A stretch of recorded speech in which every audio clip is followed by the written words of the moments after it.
Good evening, and thank you for coming out tonight. For those of you who don't know me, my name is Brian Joslin, and I'm the Vice President of the Homeowners Association. Now, before we get started discussing the issue of pond maintenance, I need everyone to take out their checkbooks and write out a check to the Homeowners Association in the amount of $5,000. And on the little memo line in the lower left-hand corner, go ahead and write the words "Special Assessment." While you're doing that, I'll explain why. As everyone here is aware, the maintenance of the community ponds has been somewhat haphazard over the last couple of years. Since the formation of the Homeowners Association a couple of years ago, all of us board members have heard repeatedly that the proper maintenance of the ponds is a priority for virtually everyone in the neighborhood. And that includes obviously the people who live adjacent to the ponds, but also those non-adjacent neighbors who value the ponds for what they add to the community. So the board has looked at several maintenance options. But before we discuss those, let me explain why I asked you to pull out your checkbook and write that check. One option that we keep hearing suggested by neighbors that would appear to be the simplest and cheapest solution to implement, that being simply mowing the shoreline to the water's edge, actually has numerous long-term implications that could lead to a failure of the ponds. The cost to dredge just one of the ponds and repair its shoreline could easily run at least $500,000. And with just 105 homes in the subdivision, that works out to over $5,000 per household to fix a problem in the future that can be avoided with a proper maintenance plan implemented today. So go ahead and put away your checkbooks for now, and we'll show you a couple alternatives that should prevent you from ever having to write that check. So to properly maintain the ponds requires more than just keeping a clean, presentable shoreline. Their visual appeal has to be balanced by their functional requirements as a stormwater storage system. That's what they're here for first, is to catch rainwater runoff after a storm. Now, as a board, we have to take that into consideration, but we also have to consider options that minimize future erosion of the shoreline, and secondly, reduce the opportunities for algae to grow. And we have to do all this within the boundaries of our annual budget. So, to prevent erosion where the ground meets the water requires more than the current turf grass that we've got planted. According to Samantha Melton, an ecological consultant with NCAP who met with the board privately last September to discuss maintenance options, the roots of those long grasses reach only about a ½ inch or so into the soil. And it's just not enough to hold that soil in place during sustained heavy rain events, during spring melt-offs, or even with the lapping of surface water caused by the ever-present wind in our area. So the shoreline therefore needs some form of reinforcement. Now, keeping algae in check requires starving it of the nitrogen and phosphorus on which it feeds, and we're currently overfeeding the algae in our neighborhood. According to a 2011 report by the US EPA entitled "Nitrogen and Phosphorus Pollution and Harmful Algae Blooms in Lakes," the biggest contributor of phosphorus in neighborhood stormwater ponds is actually lawn fertilizer.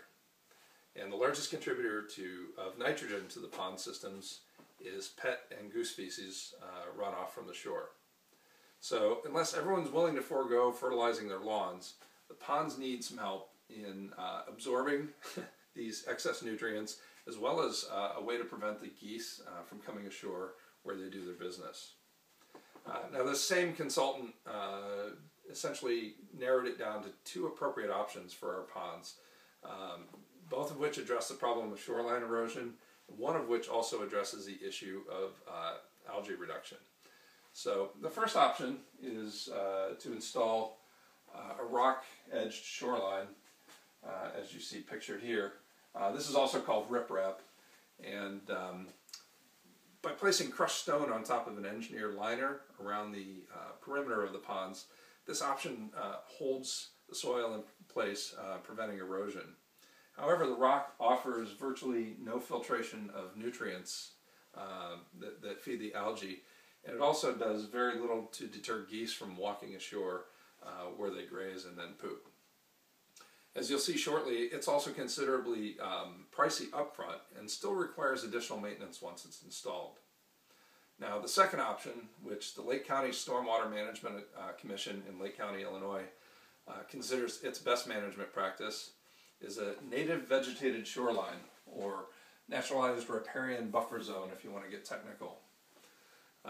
This solution involves planting native flowers and grasses along the slope of the shoreline and planting wetland plants at the water's edge.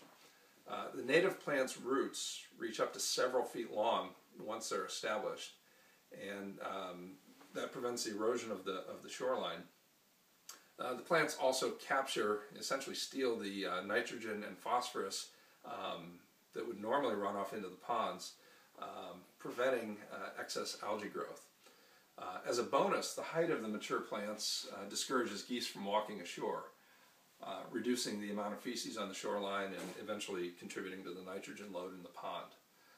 There is an initial cost to install and maintain these plants, but it's considerably less than riprap in the upfront stage, and ongoing maintenance is virtually nothing once the plants are established. They're very self-maintaining once established, usually by the third year.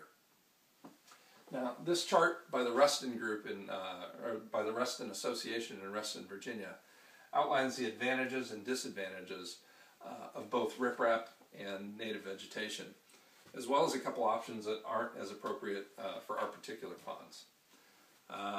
As you can see, the naturalized buffer zone offers more functional advantages and fewer disadvantages compared to riprap. It's also less expensive in both the long term and the short term. The only subjective point worth discussing right now is the aesthetic appeal of either of these options. And while some may prefer the look of rock to natural plantings, I would argue that the naturalized buffer more closely resembles the look of natural ponds that existed in this piece of Midwestern prairie landscape before our subdivision was here.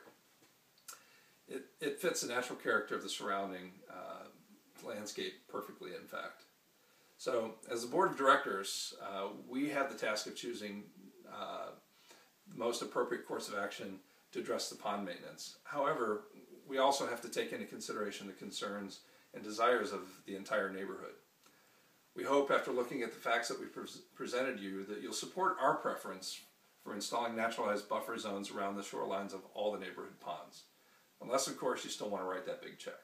Thank you.